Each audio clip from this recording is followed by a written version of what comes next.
Today on TESTPLUG.org, we're interviewing Tom Moore, and he's an old friend of mine, musician. Known him since he was a wee young lad, and it's good catching up with him. It's what you're listening to in the background there, and I'm going to let the rest of his song play out before we start the interview. Thanks for watching TESTPLUG. Delicate man, fingers stretched for a friend, one to lend you a hand, find your safety again.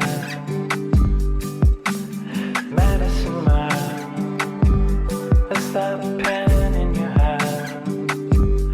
Write my benzos again. Come on, I trusted you, man.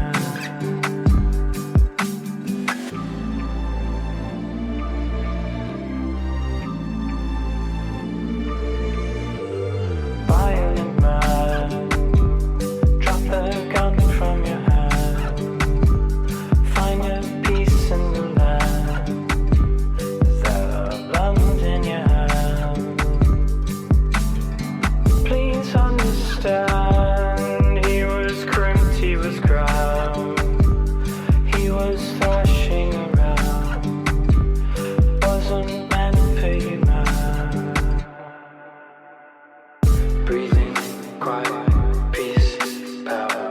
Breathe out, line, fire, me, flying. Breathe in, raging, fire, beat, fire.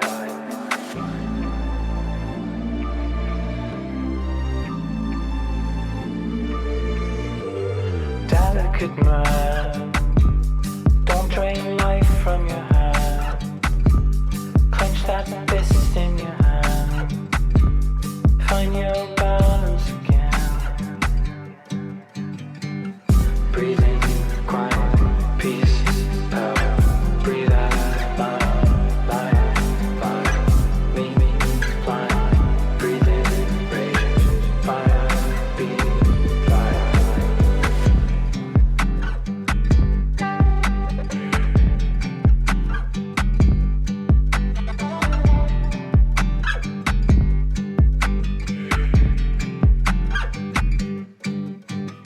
And I think I'm all recording now, so I'll do one of these.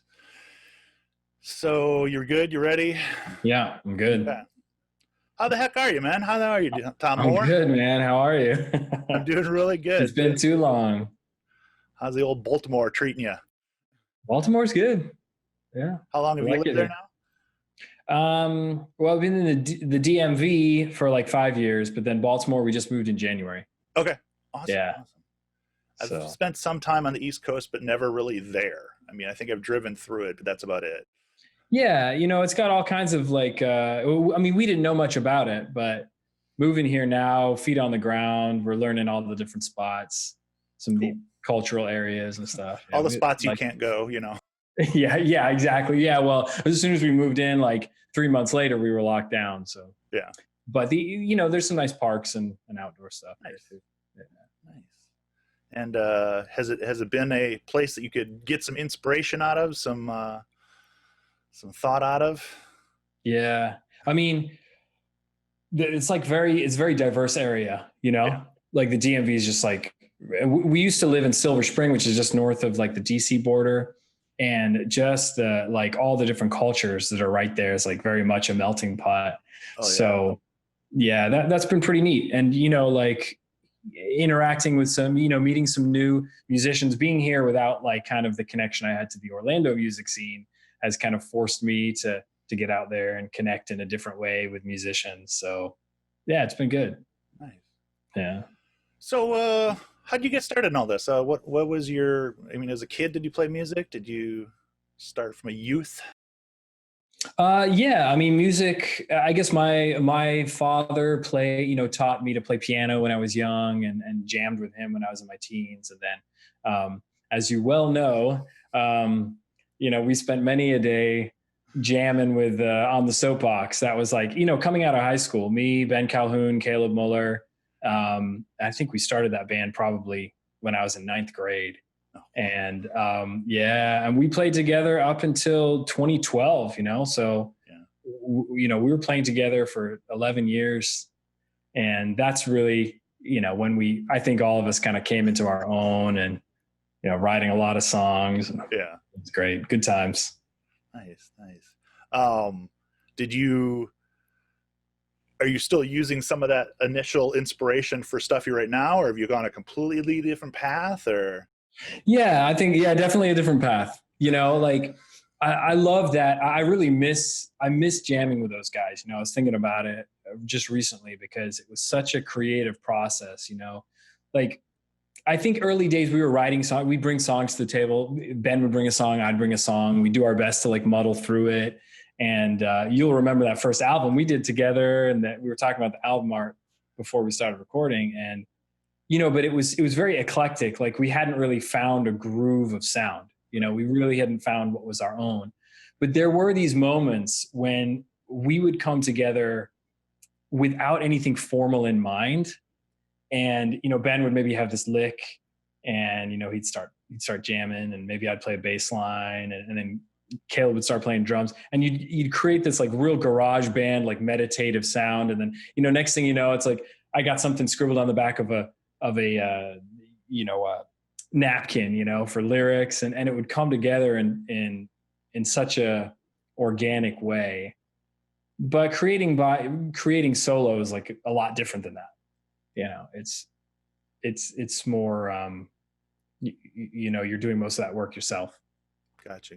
Yeah. Did you take any type of schooling or classes as far as for honing your skills or getting better with what you do? Yeah, I mean, I took like guitar lessons when I was little, and then I did a couple of years for jazz performance. So that was like formal jazz theory and recital, and playing with small groups of jazz instrumentalists and like jazz big band and stuff. So all that around the time we were, on the Stoatbox, was playing around town quite a bit. So it was like just a lot of performance experience. And I love jazz theories, like real heady stuff, it's good. The learn to perform, but don't get so tied into performing that you're messing up what the groove of everybody else is actually doing, kind of stuff. Yeah. Mm-hmm. Yeah. And jazz is like a language, right? So you play, if everybody knows English, you can sit in a room and you can have a conversation. If everybody knows jazz, you can sit in a room and you can play a tune, and just like, here's the key, here's the tune, and you just start communicating. And improvising, learning to improvise is very much a daring pursuit. Like, yeah, I know the theory, but now I'm going to everyone else is going to turn their amps down and I'm going to play a solo. There's a real creative developmental process in that, to get the guts up to be able to, articulate your own voice on your instrument. Nice. So yeah, I appreciate all that experience I had playing with a lot of musicians to do that. At what point did you kind of decide that you were going to take over the whole thing? Like with your new music, I'm guessing you do pretty much all the instrument work? Well, no, actually not recently. Recently, okay. I connected with some guys here in the DMV, but I mean, like when the band, we all kind of went our separate ways. We had just different personal pursuits that were going on. 2012, I think it was like we released a record. We hurried to release a record just because we knew everybody was going their own way. Right. And it was like right when we were dialing into who we were, I think, creative, like as a band, like really getting our sound down. But anyhow, after that, I started making my own stuff. And that was when I was like playing, I'd get in a drummer, but I'd play bass and I'd play guitar. Right. And I did it took 5 years and now we're doing fine. It was like a 5-track record. I did at Deltona Studios. And then after that, when I really tried to do it all myself, was on the Rafter. And that was like 10 tracks. And I did get in a drummer, but beyond that, everything was myself. And then the mixing and the mastering. And I just wanted that creative control, like I want to bring it all in. I want to have complete control over the sound. And that has its advantages, but it's got its disadvantages too. Because then you don't have that other voice of friction that really expands the sound. There's always that in the back of your head. Could this be better? What if I do this? What if it just keeps on like this dangerous Yeah, and it also becomes like this extreme version of yourself. So it's like whatever's going on in my like performance process, it's happening on guitar, it's happening on bass, it's happening on the keys, and then I'm mixing it too, so there's no objective voice to say, this is good or this is Step it not. down a little bit. Yeah, like don't play so many notes there, or you this, you need this other element in the music here or there. So it's beautiful to finally be able to have the reins and say, this is what I want it to sound like. But looking back, it's almost like this myopic sound that I missed having just someone else to kind of pull you back from yourself. I can see that. Yeah. Spending a lot of time with my own personal editing lately. I can understand that. Yeah. So, but I did really love making that record. That was like, I was in Deltona, just, in a 1-room apartment, like recording in the closet, and pulling down all the clothes and then hanging the microphone. And then before my wife came home from work, like hanging all the clothes back up again. But, given that and just like a $200 like recording pack with a, what do you call it? The interface and a mic, and, you can get a lot done. Yeah. I mean, it's funny that the way that technology has turned a whole studio's worth of equipment into basically your laptop. Yeah.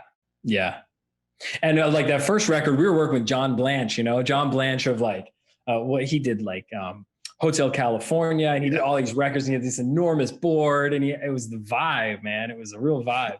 But now, everything's it's just on your laptop. Yeah. But now with YouTube and stuff like that, it's really, those type of performances have gotten even credit in the real world. Like those performers that started off there are selling out more than some, big names. Yeah, you mean the ones that started in there just doing it in there, right? Yeah. And it's almost like you're getting direct feedback too. The creation process is so quick. Yeah. You're not sending it to the studio and then mixing with a team of engineers and then sending it for mastering it. Yeah. You can have a thought in the morning. Yeah. And you can have it uploaded by the afternoon, which is very much how everybody consumes music now, so quickly, so it's intimidating, I think, to make music in that atmosphere. But it's changed how we consume and how we create. But at the same time, you don't have a garage full of CDs that. Excuse me, I don't know what you're talking about. At least we didn't start making T-shirts and stuff too. Oh goodness, no! Stop that CD. Yeah. Well, when you're a teenager, you're making bumper stickers before you're making music. Yeah, that's the fun of it. You're coming up with a band name before you know how to play the instrument. But that's funny. What has been some inspiration for you through the different stages of your career? It's hard to say. I mean, I think it's just something like music is just something that's kind of always just been there. And, you have a guitar in the room, and it's more just working through moments of like, probably moments of like personal inquiry and like maybe kind of emotional or spiritual, like kind of journeying, like it was like you gravitate to your instrument to kind of work through those things. Right. And when you're younger, you're like, I'm going to write a song because I like the Beatles. That was me. I'm going to write a song. But then as you develop, then you start realizing that there's this real connection to your creative soul, and you're just, so the instrument's always there, and you just pick it up in those moments that feel right. And for me, it like comes and goes. And, there are times when I'm feeling really creative and really inspired. And then there are other times when it's just like, can't push it. Not feeling it right now, Are you more of write the music before the lyrics or the lyrics before the music? Previously, always, well, when I was working with Ben, it was writing lyrics on top of his like guitar, like chordal structure, harmony structure. And then when I was working on my solo stuff initially, I would always write first. I would write guitar first, Right. and then write lyric on top of it. But I did notice that there was something very genuine when I would have written lyric first, as it was like outside of the constraints of a song, because when you're writing lyrics, you're like, oh, it's got to go to the beat and it's got to go to the sound and the tone. But when you're writing poetry, just raw prose or lyric, you have no constraints. And recently it's been very much the other way around. It's been writing poetry first, and then maybe sitting down and writing some guitar chords, and then eventually being like, all right, I need to marry these two together. Which ones work together? Yeah. How do I kind of put it all together into a song, Nice. So it's changed. It's changed over the years. Yeah. Who has been some of your musical inspirations through the years? I mean, obviously we know that you started off as a Beatles fan, but that's right. Yeah. Does that still influence you today as much as it did then? Not so much, and it's funny because I go back and I listen to those records, and only now are they sounding old. They never used to sound old to me. They sounded so fresh and so like, oh man, how could anybody ever think like that? But it's only ever recently that now I'm seeing them have their place in history a little bit. Right. But yeah, I mean, I was into the indie folk scene, in the late 2000s, 2005, 6, 7. Guys like Iron and Wine and Sufjan Stevens, big fan of his evolving work over the years. How could you not be? I mean, yeah. And then, but recently too, I've been just connecting with like all different kinds of music recently. Like, I mean, here in the DMV, Baltimore, a lot of hip hop going on. And I found myself like lending an ear in a way that I never did before. Not only to the musical style, but the even lyrically too, just kind of connecting with what that's all about, and what can be considered like an abrasive, like lyrical style, was kind of speaking to me in a different way. Gotcha. And I certainly can't emulate it, Right. I can't try. You're not dropping a rap album next? I'm tempted. In moments of caffeine, man, I'm tempted. But let's not go there. Yeah, so that's been, more recently, like growing in my respect for well-produced popular music too, and not having such a sort of elitist. Yes, not being so condescending towards like simpler forms of music. Yeah, I have to bite my lip every once in a while, even with art, because, well, we've had this conversation of what is art before. I'm sure we have. And I'm like, when you mentioned that on the text line, I was like, is he referring to some like esoteric conversation we were having when I was 17? And I was like, oh dear, please make him forget before we get together. Please don't hold me to that. For those that are in the not know, Tom, you're how old now? You're 35. 35. So, and I'm 45. So there was times where I was with about 6 other, teenage or younger boys. That sounds weird. That I was the adult in the room, just kind of laughing in the background about their whims of what society was and how they're going to make a difference. And, I mean, ultimately we were right. Oh yeah. Ultimately we were right. It's only in our age that we have forgotten all those truisms of our teenage years, but I can only hope we remember at some point again. I mean, with a band name of On the Soapbox, you had to have something to say. That's right. But we really didn't. Everyone would be like, oh, you have some sort of like anarchist political agenda. And we're like, no, we're writing songs about the girls we like at school. That's what it is. Yeah. That's funny. Have you tried to, let's see, how can I word this right? How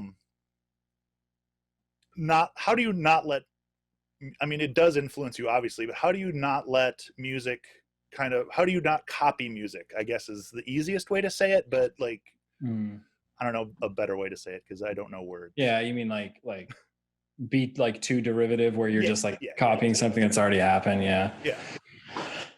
I mean, I don't know. I mean, I think I used to worry a lot about that. Right. I think I used to worry so much about that and constantly be trying to like push against, any sort of like musical convention that had been done before. But then there were others that I was like locking myself in with that I hadn't realized I was locking myself in with. So, gotcha.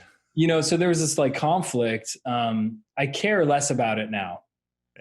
Yeah. If I end up sounding like something else. The mistake I think some artists make is when they look to extrospectively, like they're looking to be something else. They're looking at like an idol or some artist that they like, and they think like, I want to be like them. And I mean, that's understandable for a young artist, but at some point you start realizing, well, the only thing that's ever going to come that will be meaningful to anybody is if it's like genuinely issuing to whatever I can bring that's unique to the world. Right. And that comes when you worry a little less about it. I think that's what I found. Yeah. I mean, the music, like the music that I'm making now with, so I connected with, he's a hip hop producer here in DMV, Jay Medina. Mm-hmm. And the music I'm making with him now is unlike anything I could have dreamed myself. And,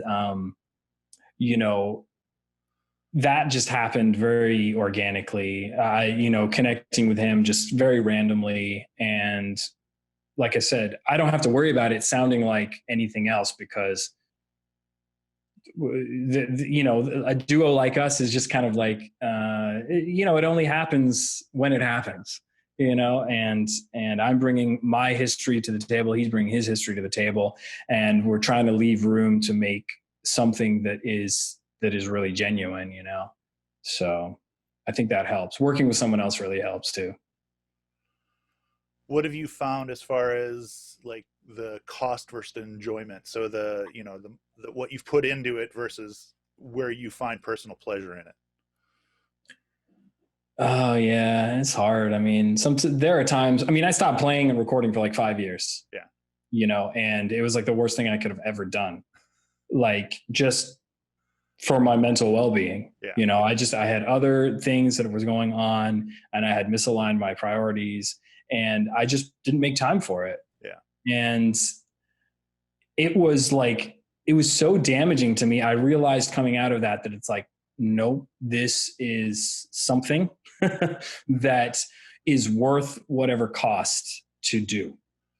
And, a lot of people would be like, just play your guitar and have some fun. But that was never so much fun for me than like creating a work of music, And so now, yeah, I mean, making music costs money and it's, we're not seeing a lot of return just yet. But to me, it has that just intrinsic value to me, right? As a, if I'm not creating, I've lost my equilibrium, and it's time to stop and be like, why? Did you need to go get in the studio? Even my wife will be like, you haven't been in the studio. And I'm like, oh, I must be acting weird. Yeah. I must be acting like something's a little off, So get out there and create and get in touch with that side of you that's so easy to neglect. Yeah. Well, it's something that, especially now in COVID world and everything else, like all those little things that we thought were like, I'll get back to that project, or I don't need to think about that mentally right now, have just been super focused. Like, whereas now, especially, it's just like, no, I need to take care of this because otherwise the whole rest of my world's going to crumble. That's it. Yeah. And I mean, you start to realize that those are such sustaining pursuits, right?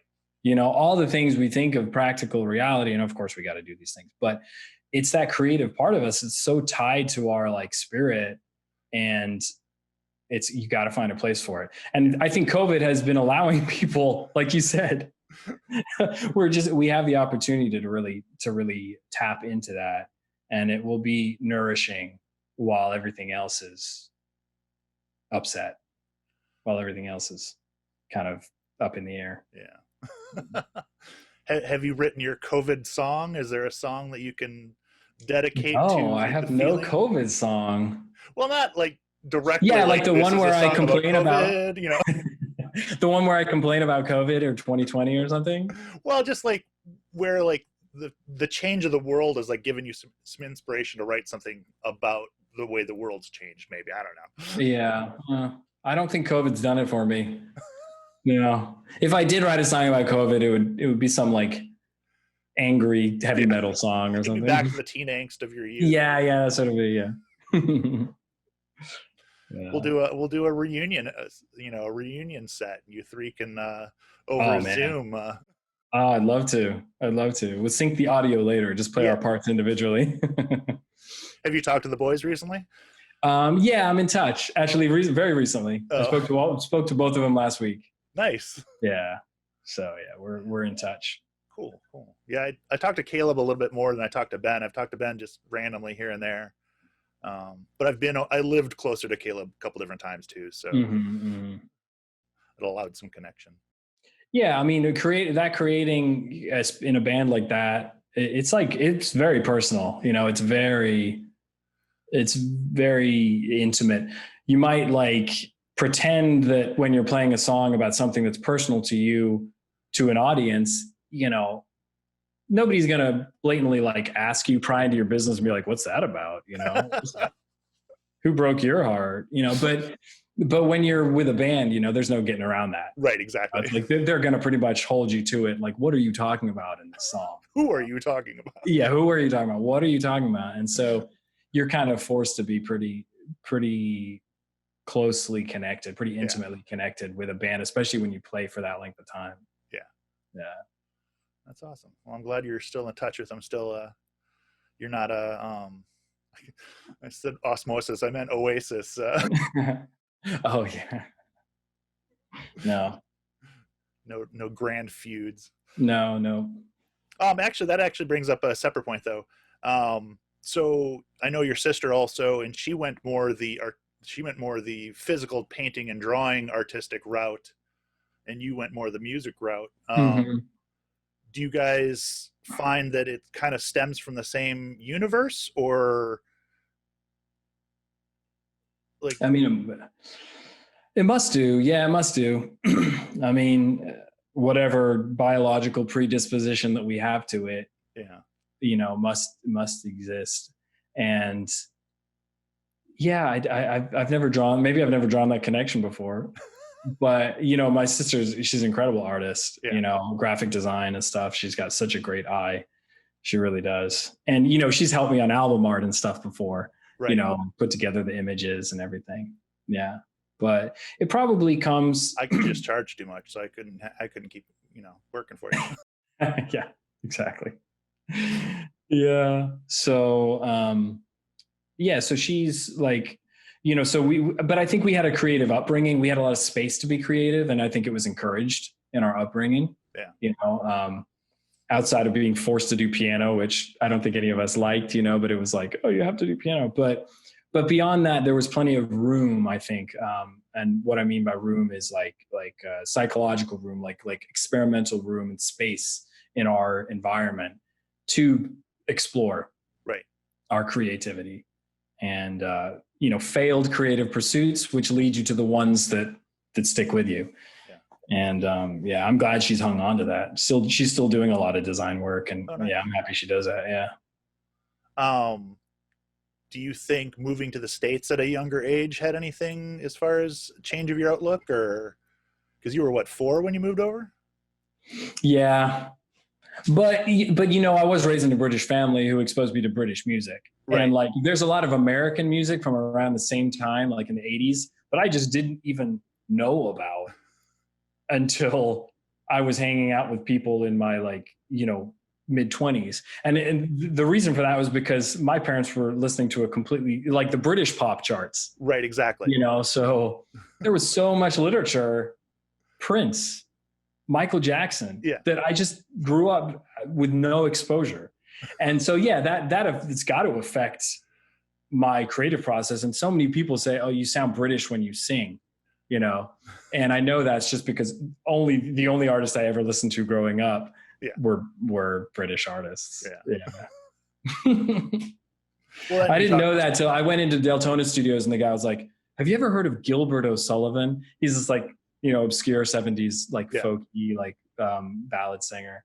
And I remember that mixtape that my dad had, just listen to it on repeat. And I was like, oh boy, you can't escape your influences. They're coming with you. That's funny. Well, and talking to your grandma regularly, that helps, Yes. How's she doing, by the way? She's good. Yeah. She's good. She's like she's the number one supporter of my poetry. She's constantly telling me to write a book. And my dad's mom too, she was very musical. Oh, okay. Always in the church choir and whistling with vibrato in the kitchen, Nice. So raised around a lot of music. Cool beans. Have you looked into ways to get your name known overseas or anything like that? Do you have any overseas connections that? Well, I'm connecting with TESTPLUG podcast so he can put me on blast. No, we have man. one Ireland follower. I know that. That's right. I heard that interview. The knife maker. Yeah. Yeah. It was a great interview. Yeah, there was a lot. No, but I haven't really. I haven't really gone, I haven't really looked into that. A world tour. Yeah. Oh man, I'd love to. Let's do it, man. As soon as COVID ends. We'll go. Yeah. Just book a bunch of bars all over. That'd be fun. I mean, I imagine it's doable. I mean, with money, anything's doable, I guess, but. Yeah. I mean, I don't know. I played so much in Orlando when I was making most of my money performing. I just wore myself out performing when I was doing solo performing. Now playing with the band that was a blast, right. Because you're just jamming and having fun. But playing solo was, I was done. By the time I finished, I was done. And I still, to a certain extent, solo, you're putting so much of your heart into it that every time you're playing it, you're pushing out that much emotion. Yeah. And it's a great way to really, really take the whatever was passionate about the song that you wrote, kind of stripping it of that, which I'm not the first one to complain of that, I'm sure. But just I love creating and releasing music, and who knows if I would ever perform it. But yeah, just being able to release a track that you've worked hard on, that's where it's at. Nice. Well, I know you just released, what was it, 4 tracks on that newest release? Well, I mistakenly released a song last week because I put the release date as January 8th, 2020 instead of January 8th, 2021. And that is so that, if you push a release far enough out, Spotify will possibly put it on a playlist for you. Oh, gotcha. But if you accidentally release it and then pull it down from Spotify will not do that. So that was a big disaster. So anyhow, one track that's called Medicine Man. I worked on that with Jay Medina. That one's coming out on the 8th of January. Okay. And then, earlier this year, a single and a B-side, and then the 4-track EP from January of this year. Okay. Yeah. So you got a lot of stuff in a lot of fires in the oven, or lots of irons in the fire. That's what it is. Something like that. Well, like I've said before, speech is not my bonus. And then you got a collaboration going on with a guy. Man, it sounds like you're doing what you like doing. Yeah. Trying to find time for it. Nice.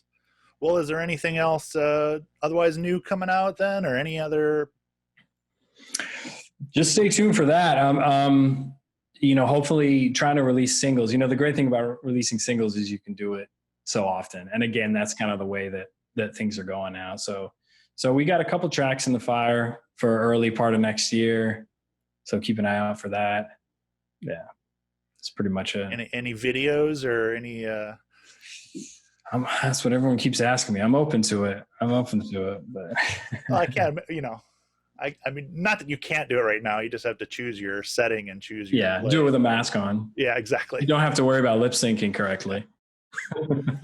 I think all the lines are synced up, but who knows? Yeah, who knows? Maybe you should do that for the podcast. That'd make editing That the would be podcast great. easier. Yeah. All right, man. Well, this has been a lot of fun. Yeah, appreciate you having me, Jeremy. This is cool. No, I'm excited about your podcast. I'm following on Spotify now. Nice. Yeah. Yeah, that's actually a cool thing is you hook up through one pod service and then you enter it into all the different search engines. So it does no it all matter for what you. they use. So it's on iTunes, it's on Google Play, it's on all of them. Oh, that's awesome. That's cool. And I don't have to worry about it. It does it itself. Nice. And how often are you doing shows? So right now I'm putting out one a week and then trying to do some like personal art stuff once a week too, but that's not a podcast stuff. That's more YouTube stuff. But that's what I do. Yeah. That's fun. Are you worried that like, you're like, do you ever worry about comments and stuff like that? Like that's part of releasing stuff now that I think is really hard. Like, am I going to be able to connect to the point of like creating an audience, but also disconnect to the point that I don't let it get in my head? Yeah, it's weird. So with the video podcast, which is technically mainly what this is, your comments are really tied to your views. And since I'm still in the lower end of things, the view count's down enough where I'll get like 2 or 3 comments. I can't imagine I don't think I'm the emotionally crushing kind of person later on where people just decide to hate your life for some reason. You're not like really polarizing with your discussions. Okay. That's safe. That's safe. Yeah. I mean, I'll just say it right now. I'm pro squirrel, anti chipmunk. Just like. We'll get that. Oh man, oof. Well, you're going to draw a lot of attention to your podcast now. That's kind of what I'm going for. Yeah. No, I've never worried personally so much about like what people thought of me. That's a good place to be. Which is weird. So when I do like my personality test, I'm that person who's seeking attention is basically what my personality test comes to be. But at the same time, I'm the person that has worn the same outfit for 20 years because I don't care what people say about my outfit. Who knows? Those tests aren't any good, man. Yeah. All right. Well, I look forward to future stuff and getting a chance to talk with you again someday. This has been good. I'm going to end the podcast now, but we'll talk probably a little bit after. Yeah, thanks for having me, Jeremy. I appreciate it. It's a great opportunity. Yeah, thanks for watching TESTPLUG. Man, it's really good to have a chance to catch up with Tom. I haven't talked to him for about 10 years. And nice to see where his music's gone, where he's going with it. And looking forward to his new stuff dropping soon. If you like what you hear, make sure to check out his links to his music, current projects, and some of his old stuff as well. And check out some t-shirts inspired by the old band that I have put up on the page as well. Next week I have an interview with Chris, or Frenemy, he's known by for most, I'm guessing. An artist, graphic artist, does a lot of graffiti work, tattoo work, and currently living in Malaysia, which I didn't know a lot about. So it was a really nice interview. So that should be dropping Monday, and looking forward to that. So thanks for watching TESTPLUG.